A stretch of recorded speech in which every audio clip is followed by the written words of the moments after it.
We're gonna take a look at the 6 deputies fired at the after BSO concludes IA internal investigations into Tamarack triple murder.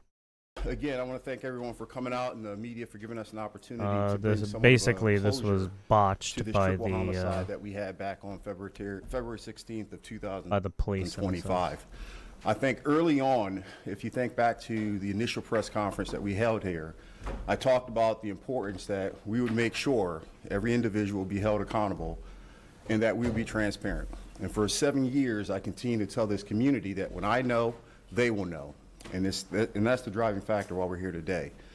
We have concluded this internal affairs investigation, and I want to preface it with, keep in mind, we had a two-pronged mission here when we start looking at the nature of this case. The first part was the investigative procedures prior to the incident, because we had recognized there were some shortcomings you know here. What happened on the first domestic call, the second call, etc. And then it rolled into our second consideration, which was our operational response. Did the patrol personnel do the things within policies, within procedures to make sure they could safeguard and save these victims' lives? And so a combination of investigative procedures was used, accounting for almost 2,000 plus, over 2,000 plus investigative hours to get this right. This is one of those cases where we couldn't expedite it and speed it up and compromise either the officer's rights or compromise the fact that this is still an active criminal investigation, or compromise the fact that we needed to be fair and just so that the family members in this community can get all the facts. The collection of evidence consisted of over 47 employees' sworn statements, emails, body-worn camera video footage, BSO homicide grand jury videos, dispatch audio timelines, Tamarack Public Works videos, and other videos along with GPS tracking on radios, vehicles, and so much more, to include collecting video evidence from every single surrounding neighborhood that had access cameras or homes. I speak to that because it's within that nature of thoroughness that it's provided us an opportunity to look at the employees who had some level of failure and should be held accountable. And today, collectively, as I conclude this, 21 employees, a total of 21 employees will be disciplined related to the nature of this case. Holy fuck, from the investigative side to the operational what the fuck component. Happened? Of that 21 employees, our professional standards committee. Yeah, so I guess 21 employees botched this case and where law enforcement officers it had 3 who assess people and look at every single internal basically affairs dead. case, provides a recommendation. Because their I initial guess recommendations they was for that 8 take of those members be necessary terminated. precautions and Our executive team went through the protocols, looked through the final comments and things that were made in pre-disciplinary hearings, and was able to reduce that down. So the total terminations that were going to effect is 6 today. 2 were already established, which included Captain Cooper, who was terminated earlier, and one of our trainee deputies. So the totality of terminations is 8. I'm going through this academically because I know you're going to want this, but we're also going to provide this to you in print material copies. So take your notes, but understand you can take the time to listen to this one. We're going to give it to you. So that's 6 terminations. 4 members will be suspended for 10 days. 1 member will be suspended for 15 days. Another member will be suspended for 5 days. 2 employees will be suspended for 3 days. 3 employees will be suspended for at least 1 day. And 2 were non-sustained, meaning that there was no issues in terms of policy violations or anything that they'd done. One of the things that we put together here and our team has designed through all the different mechanisms that we use in the investigation was to produce an animated video illustration that would walk this community through every single aspect of how this case came out, from its call, the officer's positioning, their response, their communications, and the 911 calls that we received. And we're going to start with that video before we go into questions. To say that, why is this considered an active shooter event?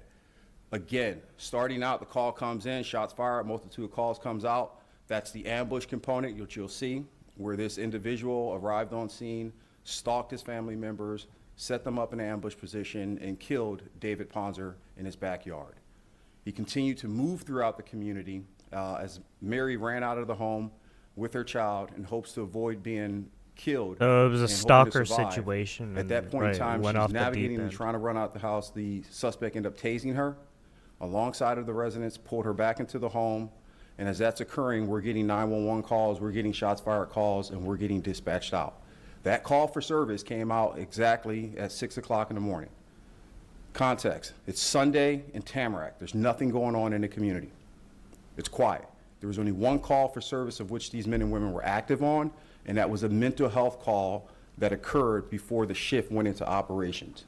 So they were not, our deputies, they were not inside of a building. They were not in a traditional roll call environment. The sergeant had elected to take that call out in that scene. And so when the shots fired called, everyone was in their vehicles, in essence. Everyone was operational. And you'll see when we get this video plugged up, the nature of how the sergeant responded, the positions in which the deputies put themselves in, and the minutes, tens of minutes, not 1 or 2 minute, but the ultimate timeline between the absence of officers moving to contact to address this threat, to eliminating this threat, and then beginning to treat anyone who was injured was in excess of over 20 minutes. In excess of over 20 minutes. And we've seen time and time again in this community over the last 7 years, we've had active killer or active shooter environments. Only months before this one, in Pompano, we had an individual go into the Broward Transit area and shoot and kill someone there, and we got there within 2 minutes and eliminated that threat. I'm preemptively striking maybe the reporters who have this idea or question as to whether or not this is an organizational, because I heard this come out, is this is an organizational failure. Absolutely not. We have trained these men and women, given them the necessary tools to be successful, and we've had officers out here who've demonstrated that they understood policy, they understood procedures, and they executed their mission saving lives. So that's off the plate. This is not an administrative organizational failure issue, nor is it anything that is systemic and that now we have to restructure, change policies, reinvest. We have every single training record, and even in the IA reports themselves, the deputies who were part of this investigation gave statement and compliance that they understood the policies and that they had received the training to support what we already know from a record standpoint. Yeah, you'll be fine with it. We spent a lot of time with this production to make sure we didn't compromise the criminal investigation nor impact unnecessarily any type of emotional trauma to the families. I had a chance to speak to the family members yesterday and make sure that they were aware that we were responsible, that there was a failure here, and that everyone would be held accountable. And I will say this, on behalf of the family members, the level of resiliency that they demonstrated on the phone yesterday was remarkable. I spoke to the father of Andrew's father, Michael, who's an advocate for law enforcement, seemed to be a staunch supporter for what we do. And it was heartbreaking to be able to make that phone call to someone who supports what we do, knowing that we failed him and his family. I will also say that speaking to Mary's sister, very receptive and understanding that this was going to take some time for us to get right, but was appreciative that we were calling and willing to openly give the public what they need as well as the family members. The last thing I'll say before we start the video is a great appreciation to our city partners, from the mayor and the commissioners over the last several months of having these conversations back and forth about giving us more time, allowing us to do this the right way, and maintaining that partnership and comfort and assurance to the community. Hats off to that entire city commission. First animation illustration you see, I'm going to speed this up for you as you're trying to figure out. That black dot represents the suspect. The yellow box represents the residence in which Mary and her father was residing in. This took place about 5:40 in the morning. He arrived on a scooter, I believe it was. Understanding patterns of life, he positioned himself there for about 20 plus minutes or so hanging out. You see the timestamp still about 5:40. At 6 o'clock, David stepped out in the backyard, which time he was murdered. Oh, shit. Suspect enters inside the house. Mary and both of her daughter are inside the residence, was able to escape momentarily, fleeing off to the side of the home. The suspects then pursues her. At this point in time, he tases her, drags her back inside of the residence.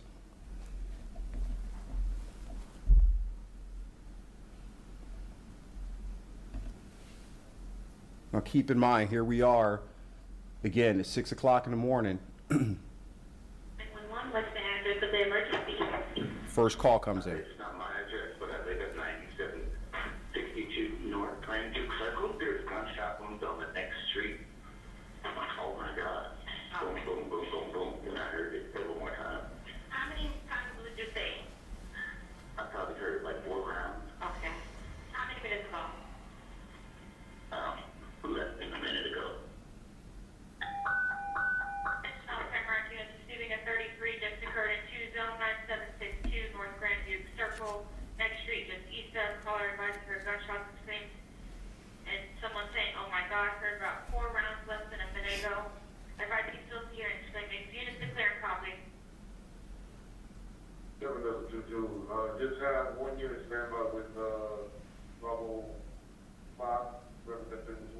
That is directive coming from Sergeant Allen. Copy 7 Bravo 4, you're going to remain on the signal plane. Bravo 6, Bravo 7 back 3, and India 2 show you all 51 to the 33. 7 Delta 2 show you 51 as well, sir. So as I mentioned, they were already out in the field handling a mental health call. The sergeant gives the directive to rally in the area and left the 2 other deputies on scene. 7 India 2 about common area.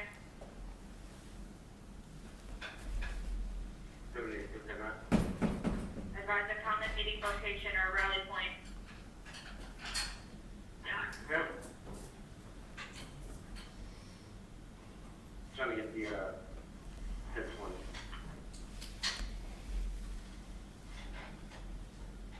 So if you can make landline, for me, please. We're still landline right now. Caller is not providing any descriptions of subjects or anyone screaming as they no longer hear shots. Can only make out a plain woman's voice and crying and a child's voice. Other than that, no further. What is that? Copy. Oof, man, yeah. 7 India 2 advise the rally point. Right at this point in time, the dude, they already have a person deceased because the dude Nathan Gingles, right, already, State Road 7 in Knoxville. right, killed one of them. No, not State Road 7. State Road. State Street, I'm sorry. Correction, State Street, Knoxville. I'm guessing the husband died, I believe, first, because he stepped outside, and then that's where the suspect immediately came after and killed I him. believe some of the units were licensed. Actually, you'll see it blow up coming by in a second. Some were licensed sirens responding to the surrounding area.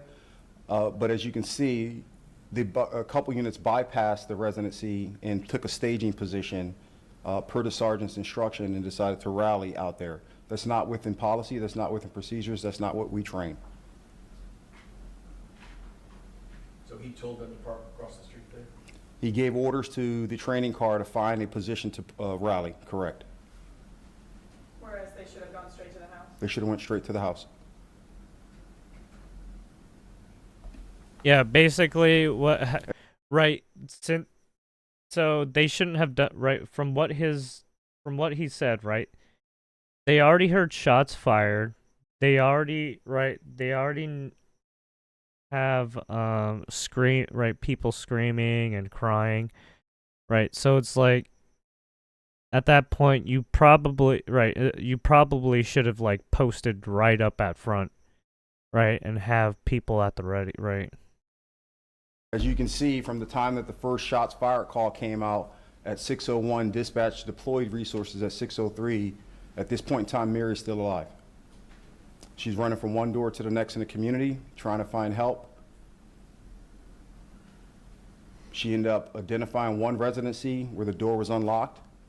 That was Andrew's residence, in which time suspect comes in, and at that point in time, he killed both Mary and Andrew. Ooh. Well, we're watching my nemesis, a violent, brutal killing of 3 people. Alright. Let us continue. I don't know if it's gunshots. 5901 North Palm Bay Parkway, Tamarack, Florida 33321. Okay. It's basically the next door neighbor. What's the address for it? I'm not sure. If I'm facing the road, it's to my right. I hear sirens to maybe someone over the call, I'm not sure. Do you see anybody outside shooting or anything like that? And I haven't seen anything with my eyes, but I'm almost certain that I heard screaming and it's like a popping noise. It could have been shooting. I can't confirm though. They're still getting shots and stuff. Right, all right. I'm sorry, connector is a little muffled. You're getting shots. Progress. From what I'm understanding, Yeah, still hearing shots fired, but right, I'm probably shooting at the dead bodies. 2 shots, Right. advised it was a total of 9 shots altogether. And then now you got the daughter still with the suspect who just killed. At this point, you Right, can their see parent. the suspect and his daughter is now walking the community up and down the street. Well, that's not unbelievable. Pop 148. Is he still armed at that point? I believe he was. Walk back to Mary. We are now 7 minutes into this call after the resources was dispatched. First dispatch was 6:03. So 7 minutes in, 3 people dead. It's 5900 North Palm Bay Parkway, Tamarack, Florida 33321.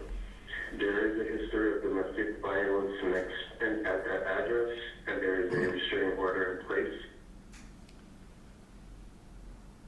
At this point in time, what you're going to see in the upper right screen is video footage of Sergeant Allen arriving on scene, turning his lights off, at which point both the suspect and the daughter passes his vehicle.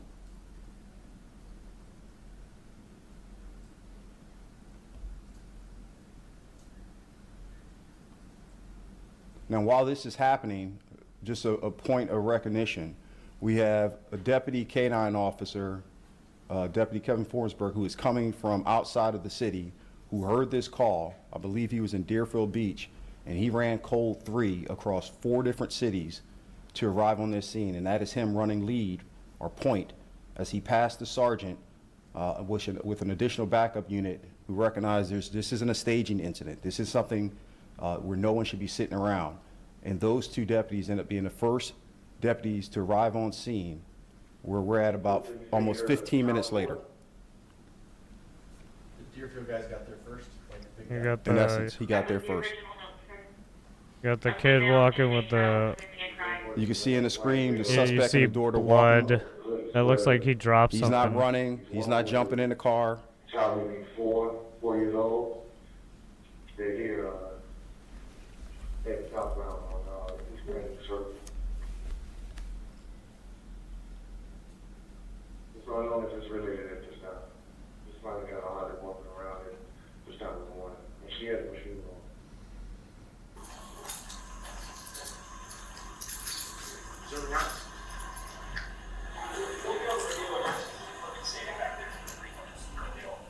You can hear the frustration in the K-9 officer's voice, as well as his colleague out there, not understanding why all these deputies are standing around and not pushing the contact. And he's 100% right.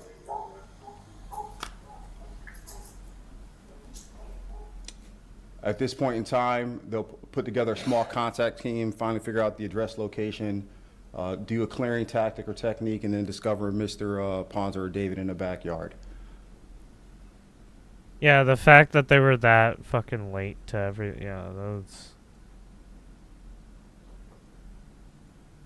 that's real bad.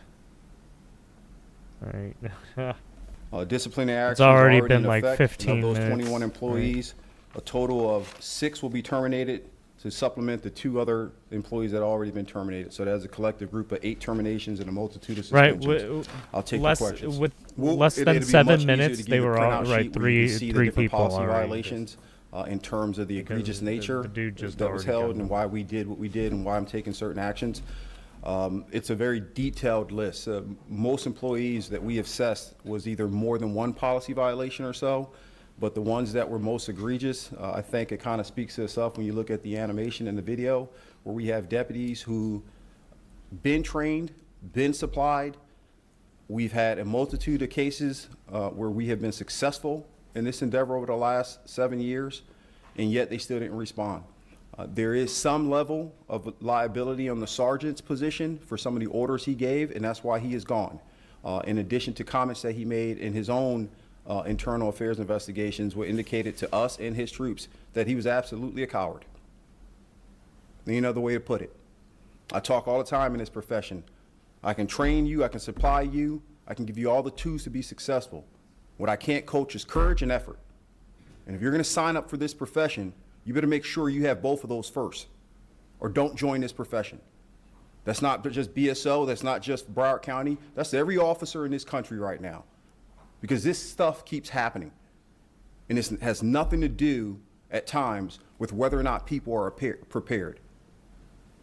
In any profession, you get bad apples. You get some reporters that aren't not as good and not doing their job and just hoping to get their he's check speaking and not the truth, perform. yeah. We can't afford that in this profession.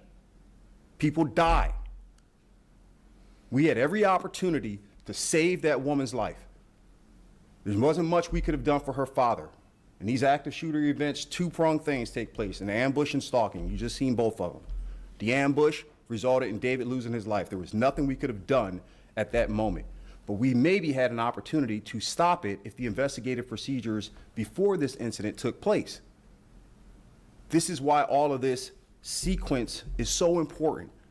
For Yeah, young the fact that officers they and didn't continuing act veterans at out that there, moment, you have right? to make Because they were sure they were cross your staging that T's and error. dot your It I's was and so don't become bad. complacent with some of these calls that we Yeah, have received they 20 or 30 times in our careers. Basically It's the one allowed time that you person to dismiss it, you don't in a collect sense, evidence, kill you don't do the the things that are lady. important, and you're And then standing up another here right, explaining to and a then population another of almost 2 person million as people well.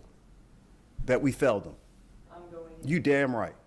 And we have a policy for that. It's called duty to intervene. These ranks and insignia do not determine an officer's individual ability to use sound discretion. Discretion is fundamental in this profession. We determine who goes to jail, whether the evidence is there or not. And these men and women all admitted to understanding the training protocols. Every single one of them have been documented. And there's a common sense aspect to this as well. How do you sit on a call where, and I'm going to share this. This is very problematic for me, this call. I own it. I accept it as the administrator. I'm accountable first, but I delegate responsibility to people who take an oath as well. And I ran those routes. I went out there on a Sunday at the same time, and I ran those routes. And they could have been at that house within 2 minutes, max, running code 3.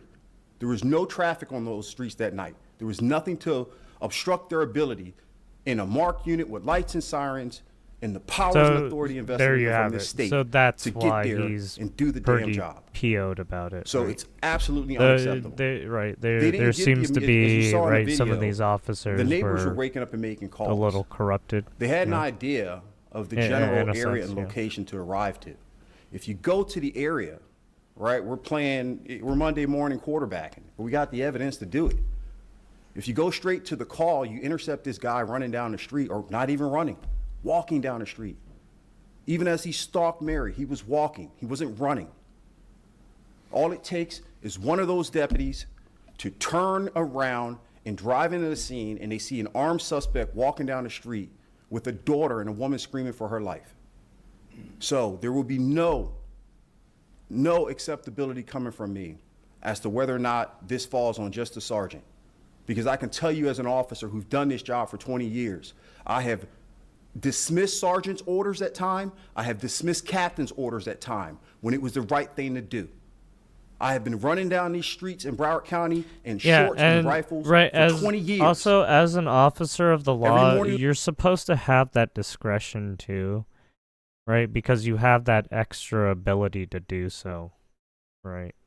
When I wake up, Right, you know you're what I paid hope to for? do so, That I have an opportunity in a to sense, face some right. of the worst of society and put that threat down.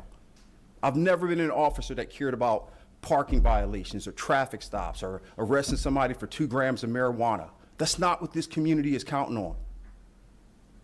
They're hoping when they dial 911 that the people that show up on scene is qualified, competent, morally and ethically sound to do the job, and they better be on time, and we weren't.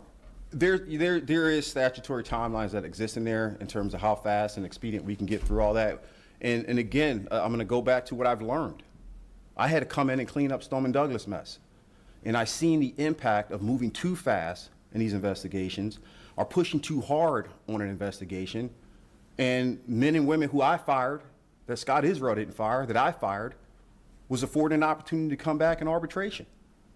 So we are very delicate right now with this, because I don't want, I don't want any one of these people we terminate to come back here over some mishap in an investigation or something that we didn't do. So that's why it took the 2,000 plus hours to get it right. Go ahead.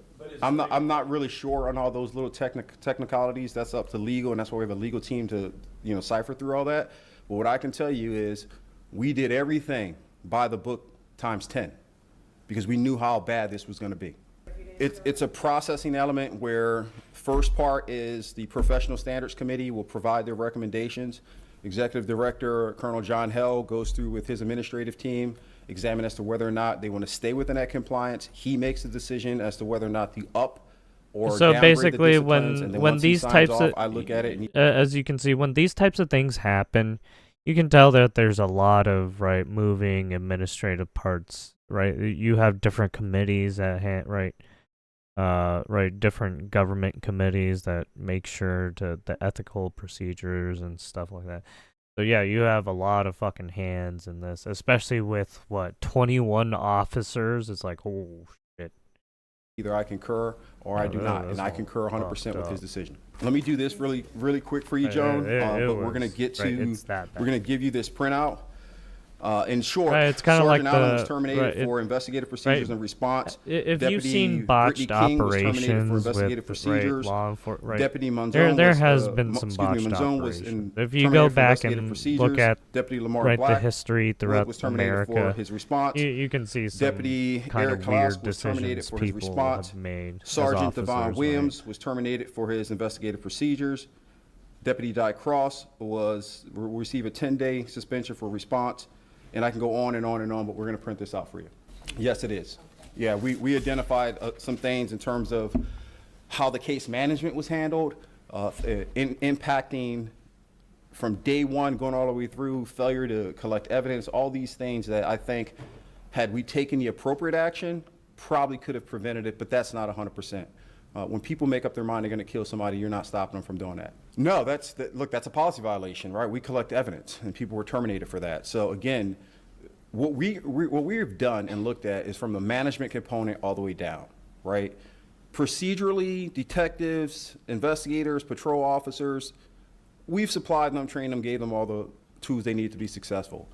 When a district captain is not aware of all these different areas and deficiencies, it starts at the top and it starts to trickle down.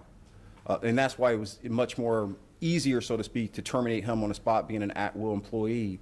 And as the case developed, we start seeing more and more, which led to a termination as far as his position.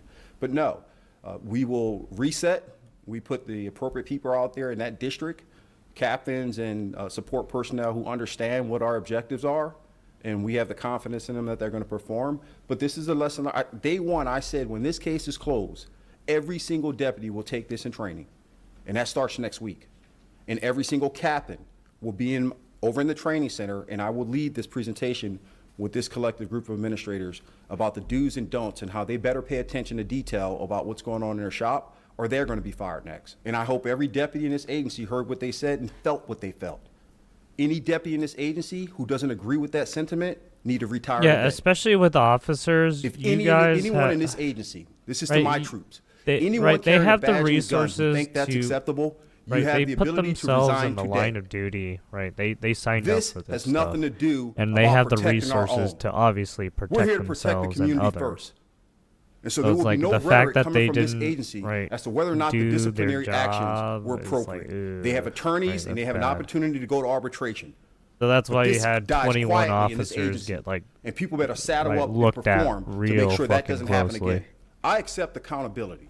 I don't point the finger at anyone but me. That's the weight. That's the burden, Marissa. That's the burden. I accept every single failure, and I don't accept any credit for success. I give it back to the people that do the job. I'm here to bear the responsibility for what goes wrong. And the men and women that do the job every day, I applaud them and clap and cheer them on. So yes, this is very bothersome for me. We set this agency up for success. We set these men and women up for success. And either they were incompetent at the moment or pure cowards and allowed this tragedy to happen.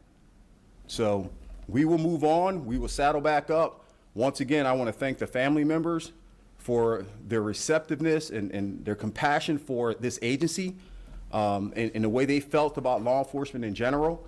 I want to thank the city officials over in Tamarack, from the mayor to the commissioners, for being supportive and understanding that I was going to be accountable, I was going to be transparent, but they gave me enough time to do this the right way. So to the people of Broward County, we are in great disappointment with this, as you are, but I can assure you we're moving on and we're going to be better.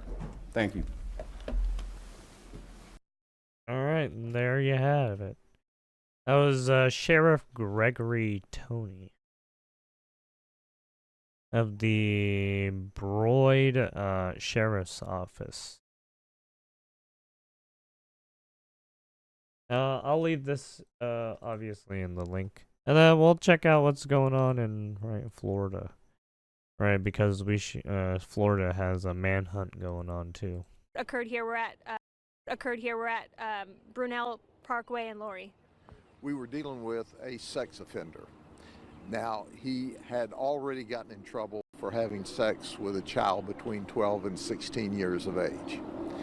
And ultimately, we're checking on the status of that, but he was out anyway on sex offender probation, and he violated as an absconder. So we locked him up in jail. They put a GPS on him, and he got out. And he continued to violate his conditions. So our detectives today got additional felony charges on him and came looking for him. Well, we found him down here on Candace. And as our deputies approached him for the second time today, the first time they were locating him to do a follow-up, and that's when they found out he was in violation. He ran from one of the deputies. As the deputy pursued him into a backyard, the guy spun around and then tackled him as if they were on a football field. They fought on the ground, and immediately the suspect grabbed the deputy's gun and ripped it out of his safety holster. Oh, the safety shit. holster. Held the deputy on the ground and said, "Stop there," and turned around and then ran. Our deputy ran back to his car and got his rifle and then went back into the pursuit for the suspect. Of course, by then, we've called for assistance. The city police came, many deputies came, aviation came, as well as our Marine unit, because 2 of our canines tracked the suspect into the lake, Lake Bonnet, and we saw no evidence that he left the lake.